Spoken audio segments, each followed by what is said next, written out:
I think if you really wanted to know what Donald Trump was like or what it was like working at the White House, you should ask the people that don't have an incentive to lie, that aren't trying to sell a book. You know, just go ask a random person that served as Donald Trump's valet. People, seems like once every other month, someone comes out with a new book and says, when I was with the Trump White House, X, Y, and Z happened. And it's not that I'm some Trump homer. It's just I've been in the media long enough to say, man, most of this stuff is BS. This is made up. It's not, they're said for money. But you, having been on the inside, how much of the stuff that's reported in the media did you feel like was completely inaccurate or fabricated? It's all either completely inaccurate or just greatly exaggerated. I think if you really wanted to know what Donald Trump was like or what it was like working at the White House, you should ask the people that don't have an incentive to lie, that aren't trying to sell a book. You know, just go ask a random person that served as Donald Trump's valet. That's the person closest to him. Ask that guy. It's just a normal guy that's in the Navy. And he'll tell you what he's really like, which is that he's a great boss, totally fun to work with, always, putting the country first. Is he going to run again in 24?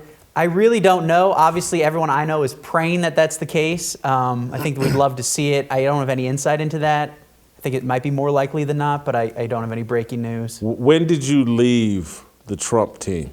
So I did 2 separate tours in the White House. I was his aide the first year and the last year of the administration.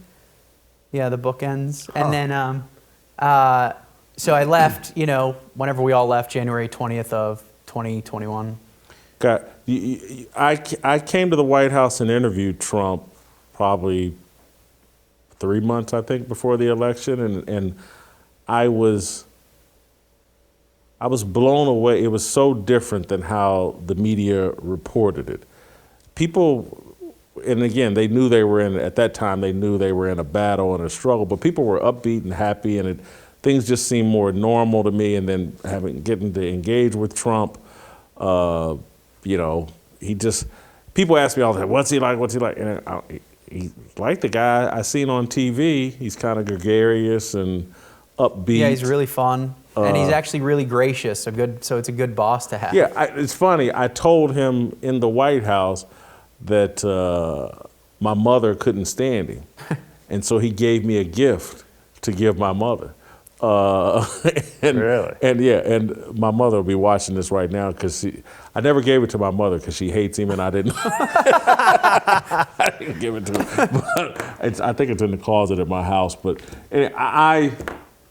that's, if he returns, are you going to return to working for Donald Trump?